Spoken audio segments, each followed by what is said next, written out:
Muy buenos días.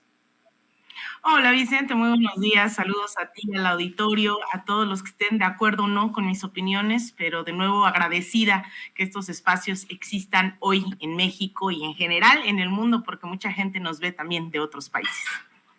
¿Cómo ves estas manifestaciones? Digo, en la libertad de expresión, en la libertad de prensa, cada quien que se manifieste, cada quien que se responsabilice por sus actos y por sus dichos, de estos periodistas, corresponsales que dan la espalda al orador de Morena ayer en la Cámara de Diputados y se pronuncian obviamente por la libertad de expresión.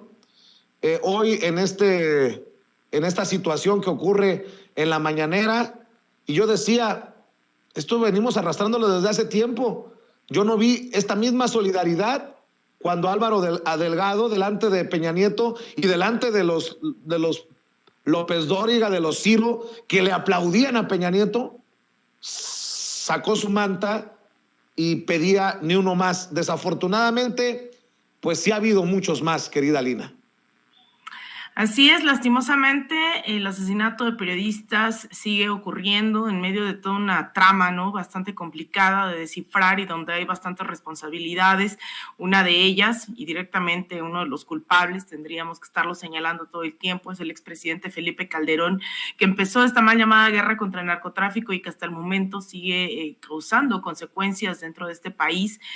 Yo creo que hay que ser tajantes estrictamente, ¿no? Cuando se exige libertad de expresión, sí, cuando se exige democracia, sí, pero también cuando se exige respeto a la soberanía y a la autodeterminación de los pueblos.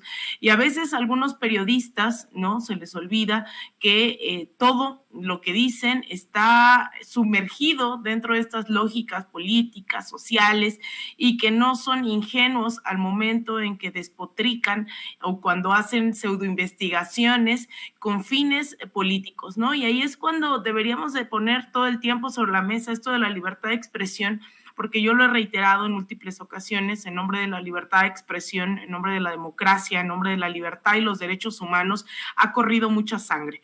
Muchos grupos han enarbolado estos discursos, específicamente Estados Unidos, asociaciones como la USAID, como la Net Foundation, que han financiado a varias organizaciones justamente que se supone deben promover los derechos humanos y la libertad de expresión por toda América Latina y el Caribe, y resulta que han hecho campañas políticas en contra de gobiernos democráticamente electos que tiene que ver justamente con tendencias de corte progresista, de corte de izquierda. Cuando se dice hay que garantizar la libertad de expresión, sí, hay que garantizarla. Sin embargo, insisto, hay muchas máscaras en donde propagandas, donde intereses de ciertos grupos de poder se visten de demócratas, se visten de defensores de derechos humanos. Y ojo, hay que tenerlo bien claro, porque por un momento a veces se olvida, ¿no? Que estos discursos son los correctos. Entonces también cuando nosotros decimos hoy libertad de expresión, se confunde y hay que separarlo de esta gente oportunista de derecha que está envuelta, ¿no? Se pone de bandera los derechos humanos cuando en realidad lo correcto es luchar por derechos humanos, pero estos nos han demostrado en un sinfín de ocasiones que no es realmente su interés de fondo. Su interés es golpetear, su interés es desestabilizar.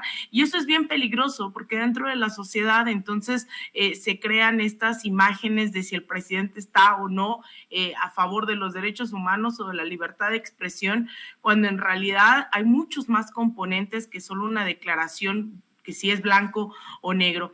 Estos comentócratas, ¿no? Estos opinólogos a sueldo, pues al final han demostrado que estas incongruencias, ¿no? No es lo mismo un Álvaro Delgado protestando que periodistas que hoy están diciendo bajo todas las condiciones para protestar, pidiendo sea un minuto de silencio o pidiendo y exigiendo con justa razón que se sigan garantizando los derechos de los periodistas.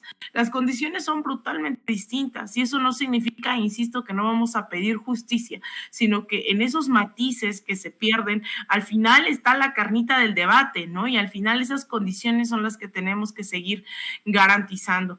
Yo no aspiro a que todos estemos de acuerdo, simplemente en este espacio nuestras opiniones han sido muy diversas, nuestras opiniones a veces son encontradas y eso no significa que no estemos ejerciendo esa libertad de expresión, que no estemos poniendo a debate las inconsistencias o las opiniones o todo lo que nos venga en gana, ¿no? Sin embargo, creo que hoy la derecha está haciendo uso de esa bandera que se ha usado en múltiples ocasiones, que es el de la libertad de expresión, y es muy, muy, muy peligroso, ¿no? Es estos matices en donde activan a Miami, ¿no? Y hoy Miami trae una campaña brutal diciendo que aquí hay una dictadura, así como se empezó desde hace 20 años en Venezuela con la dictadura, como se dice que en Cuba hay una dictadura. Es decir, todos estos personajes ya se están activando, a veces lo hacen por el tema de derechos humanos, a veces lo hacen por el tema de democracia, ahora lo están haciendo con el tema de libertad de expresión, y ahí es cuando digo, quien tiene que saltar, ¿no? Y que a veces les digo a las personas, ¿no? Creo que desde Palacio Nacional se está librando la batalla, pero también creo que se tiene que entender que a este intento de golpeteo, a los intentos de desestabilización y golpismo en América Latina, se les ha detenido con la gente informada, la gente organizada, pero también la gente movilizada. Y en ese sentido, incluso mañana va a ser interesante aquí en la Ciudad de México una movilización con el tema de la reforma eléctrica. Eso también es un gran medidor de cómo se está asimilando la información en este sexenio, cómo se está dando respaldo a estas posturas, ¿no? del presidente Andrés Manuel López Obrador. Así que estos son termómetros de saber hasta dónde la derecha puede avanzar porque el pueblo le va a dejar, ¿no? Entonces, ahí hay que tener todos esos matices claros. Querida Lina, por lo que pasa en Honduras, y grábenme muchachos, por lo que pasa en Honduras, pregunto, ¿para cuándo México? Arrestan al expresidente Juan Orlando Hernández, quien tiene que enfrentar a la justicia en Estados Unidos. Y las imágenes, pues, nos han llevado a muchos a decir, ¿como para cuándo, Felipe Calderón? ¿Para cuándo? Y digo, ¿para cuándo México? Porque hemos visto en el caso de Guatemala que se ha juzgado y se ha encarcelado, se ha mandado a prisión a expresidentes. Tenemos a este expresidente de Honduras que literalmente acaba de dejar el poder y que tiene que enfrentar a la autoridad estadounidense por los cargos que se le imputan. Y en México parece que hemos tenido puro presidente honesto, digno, impoluto y libre de pecados, casi celestiales. Mi querida Lina Duarte, déjame mostrar las imágenes, déjame primero mostrar las imágenes y luego escucho tu opinión, tu comentario. Échamelas, mi querida Ceci, son las imágenes del expresidente de Honduras siendo arrestado.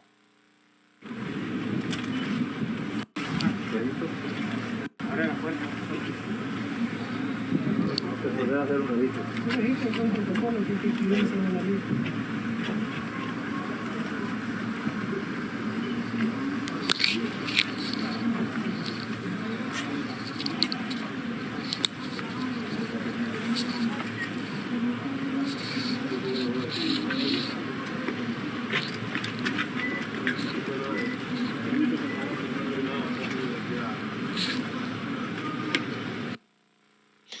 Bien, Honduras, ¿para cuándo México? Mi querida Lina, te escucho. Pues mira, hay un gran debate, hay gran sorpresa y sobre todo felicidad también, hay que decirlo, de muchos sectores de la población hondureña que durante muchísimos años se la pasaron insistiendo en que el gobierno de Juan Orlando Hernández estaba coludido directamente con el narcotráfico en este país y aún así las autoridades no hacían nada al respecto. Hace un año vimos en la misma situación a su hermano, a Tony Hernández, llevado a las Cortes de Estados Unidos justamente por el tema del narcotráfico, por haber llevado armas a Estados Unidos y fue juzgado y sentenciado ya en Nueva York, en donde se encuentra preso. La gente se preguntaba en las calles el pasado mes de noviembre que estuvimos ahí en Honduras recorriendo varios de los municipios en el marco, en el contexto de las elecciones presidenciales. La gente estaba muy indignada y se preguntaba por por qué, si el hermano ya estaba en la cárcel, Juan Orlando Hernández no había sido llamado a testificar o se le había inculpado de algo. Dicen que la justicia llega tarde, pero llega, y también mucha gente a través de redes sociales en Honduras, estaba yo leyendo, se encontraba un tanto indignada. El gobierno de Estados Unidos esperó hasta el final de sus días a que terminara su administración después de haberse incluso reelecto de forma ilegítima en el año 2017, contrario a la ley. No se podía reelegir, la Constitución no permite la reelección en Honduras, y el presidente Juan Orlando Hernández en ese entonces decidió reelegirse con todo un fraude, con cerca de 30 personas asesinadas en las calles de Honduras, y hoy pues lo mandan a llamar, pero curiosamente nuevamente hay que tener claro este debate sobre el rol que juega Estados Unidos, ¿no? Hay veces que mientras la gente está celebrando que haya sido llamado por una causa de narcotráfico y tráfico de armas, pues siga siendo Estados Unidos el policía del mundo, y las autoridades locales y nacionales no sean capaces, ¿no?, de procesar a un personaje que además hoy se da en un gobierno que ha sido democráticamente electo, que no hubo duda alguna de que Xiomara Castro ganó la presidencia de Honduras el pasado 28 de noviembre, y que bueno, llega tarde, pero ya vemos ahí a Juan Orlando Hernández siendo esposado. La Policía Nacional llegó el día de ayer hasta su casa, y el día de hoy ha sido llamado a pues comparecer ante un juez, así lo ha informado el día de ayer el ministro de Seguridad, Ramón Savillón, que va a confrontarse, va a dar sus primeros testimonios y después se evaluará esta extradición solicitada por Estados Unidos. Insisto, es el segundo de la familia que ya se encuentra, ¿no?, bajo la mira de Estados Unidos, y también llamaba la atención estos comentarios de mucha gente en donde pues se preguntaba, ¿no?, si realmente iba a ser efectiva esta condena, si realmente se iba a llegar a la justicia después de tantos años, y hasta dónde Estados Unidos iba a ser capaz de seguir pues investigando, ¿no? Y también pues había sido un gran aliado de Estados Unidos en Centroamérica, había sido su principal aliado en la región, lo había respaldado de muchas formas, ¿no?, al gobierno de Juan Orlando Hernández, y pues hoy pareciera que ya no le funciona y que va directo a la cárcel. Eso también creo que es un llamado importante y una señal importante en una América Latina que va virando poco a poco hacia el centro, hacia la izquierda, y donde cada vez son menos los aliados de esa magnitud que tiene hoy Estados Unidos en la región.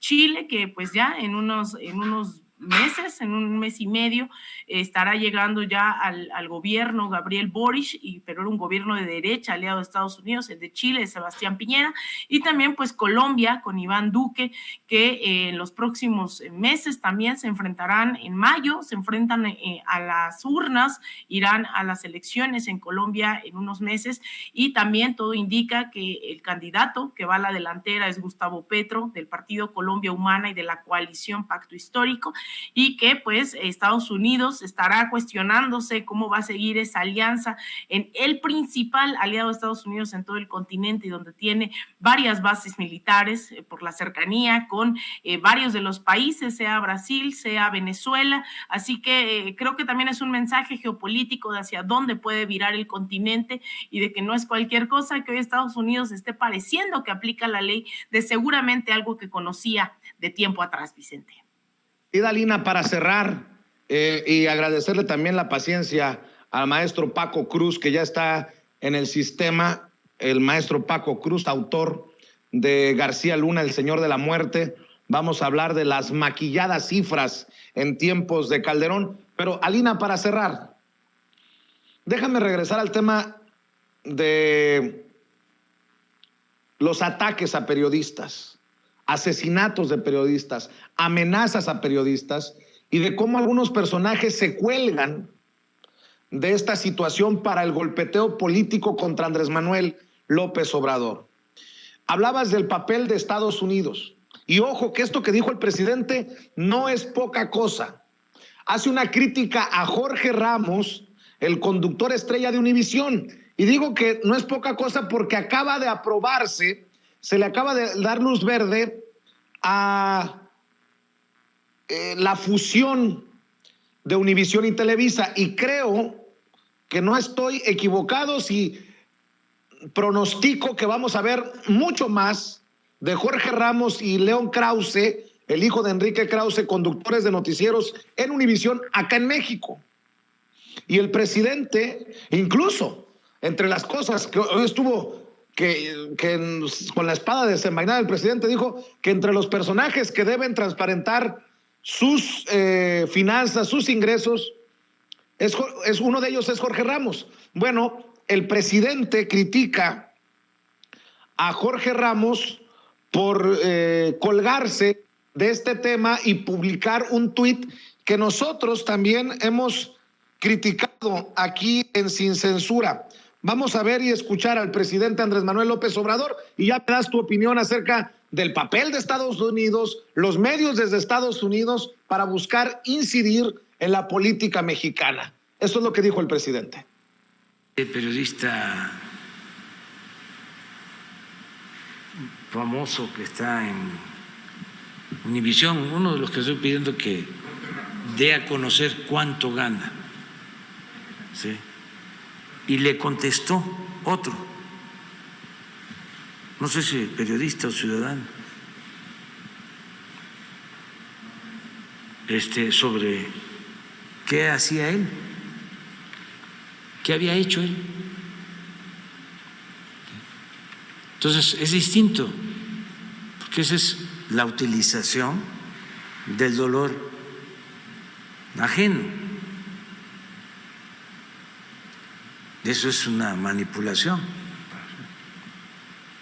De todas maneras lo respetamos a Jorge Ramos, pero pues ahora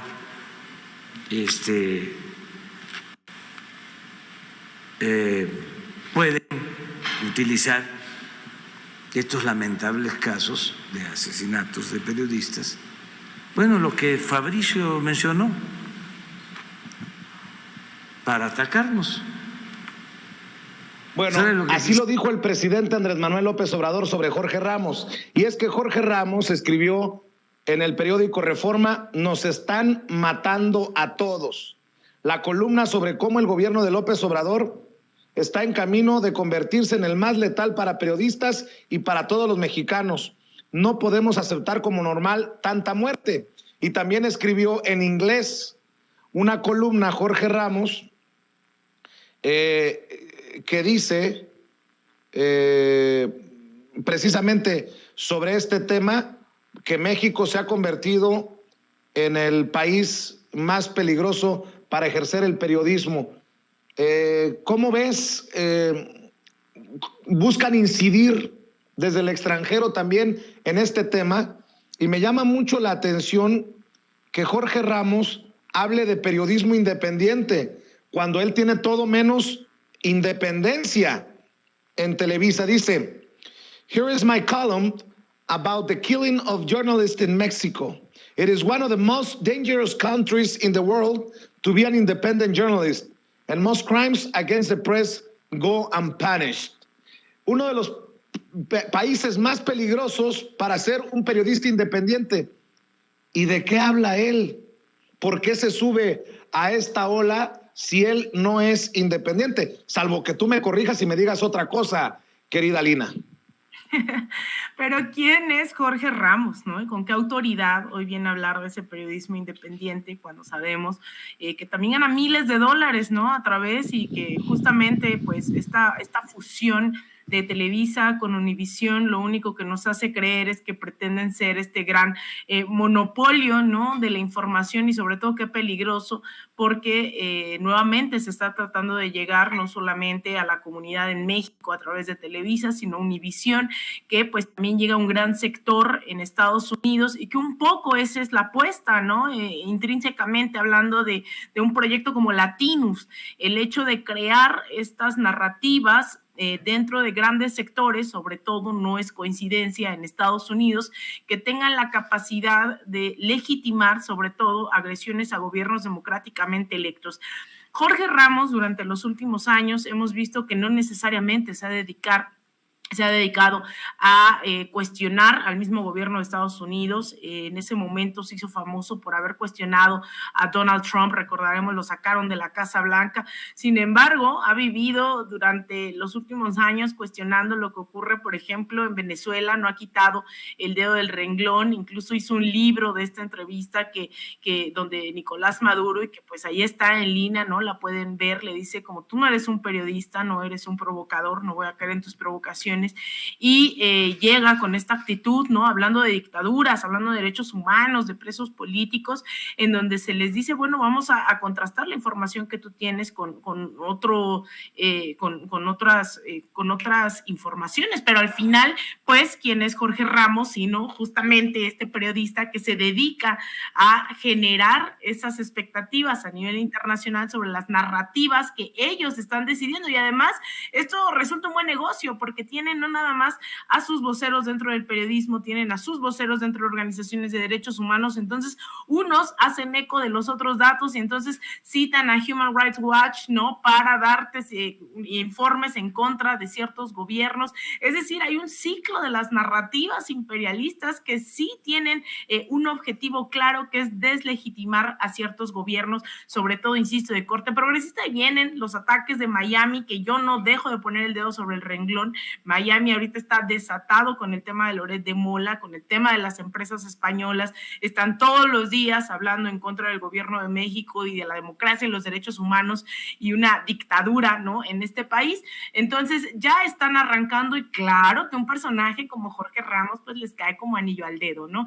Eso hay que tenerlo muy claro al momento de escucharles, pero también me alegra mucho que difícilmente, creo, la gente y el auditorio que nos está viendo acudirá a informarse a esos espacios que justamente se permiten estas fusiones en tiempos de decadencia, en donde no les dan más las narrativas a un grupo empresarial como Televisa, que se sabe, la gente no está consumiendo ya al mismo nivel que lo veía en los 80s, en los 90s, el nivel de descrédito es brutal y se tienen que reinventar, ¿no? Y más que en una lógica de mercadotecnia, se tienen que reinventar porque sus orígenes, ¿no? Sus objetivos están ahí todavía, ¿no? El golpeteo, el uso mediático de la información. Entonces hay que estar claros, ¿no? De dónde surge este nuevo duopolio, ¿no? Este nuevo monopolio que pretende ser Univisión, Televisa Univisión, y que ojalá la gente también en tiempo real estemos conscientes de que hay que dar esa batalla de las narrativas que vayan sacando, como lo están haciendo hoy todos los días, ¿no? La gente a través de redes sociales, en las calles y demás. Entonces, ahí hay que tener bien claro hacia dónde van, qué están buscando y lo que históricamente está logrando Univisión, ¿no? Que se jacta de acompañar las luchas populares, pero al mismo tiempo con una visión que le beneficie o a los demócratas o a los republicanos, pero que no se salgan del guión. Pues voy a decirlo para cerrar en términos de Carmen Aristegui. Jorge Ramos está convertido en un peoncito de no sé quién, y qué casualidad que en su momento no tocó gran cosa a Hillary Clinton y a los demócratas cuando su hija Paola formaba parte importante de esa campaña política. ¿Será que ahora también busca tener influencia en México en tiempos de debate de la reforma eléctrica que tiene de cabeza muchos intereses políticos y empresariales en Estados Unidos? Yo soy muy mal pensado, por eso digo que está convertido en un peoncito de no sé quién, porque Jorge Ramos, independiente no es, hay que decirlo con todas sus letras. Querida Lina, cerremos invitando a la gente para que te acompañe, para que te siga, para que te respalde en redes sociales. Muchas gracias, Vicente. Pues yo les invito a que me sigan en Twitter, en @AlinaDuarte_, en Instagram _AlinaDuarte, en Facebook.com/AlinaDuarte Periodista, y también en mi canal de YouTube. Vayan y suscríbanse. También me encuentran como Alina Duarte. Y nos vemos mañana. Me está reclamando ahí en el chat que por qué no estamos avisando de la marcha de mañana, de la que mencioné. Mañana seguramente estaremos transmitiendo ahí, haremos enlaces, Vicente, que lo anote Ceci en la agenda. A las 12 del día hay una concentración mañana en la Cámara de Diputados sobre sobre la reforma eléctrica, un frente de organizaciones entre las cuales están miembros de Magisterio Disidente, miembros del Sindicato Mexicano de Electricistas, organizaciones populares, sociales, sindicales. Estarán mañana manifestando su apoyo a esta iniciativa presentada por el presidente Andrés Manuel López Obrador. Mañana a las 12 del día en la Cámara de Diputados, ahí estaremos transmitiendo, ahí estaremos pues viendo, acompañando a la gente, preguntándoles por qué apoyar esta reforma eléctrica, así que mañana desde allá estaremos seguramente transmitiendo en alguna de las emisiones de Sin Censura. Pues bueno, te mando un abrazo a ti, a todo el equipo, al auditorio de Sin Censura, a todos los que se quejan a veces de lo que digo, lo que no. Benditas sean las redes sociales, bienvenido el debate, yo soy feliz de aquí que sigamos hablando, y saludos a todos y todas quienes están ahí en el chat compartiendo todos sus comentarios. Te mando un abrazo, Vicente, muy bonito día a ti, a todo el equipo y al auditorio Sin Censura. Gracias, querida Lina Duarte. Nos vemos entonces para reportar desde la Cámara de Diputados. Y déjeme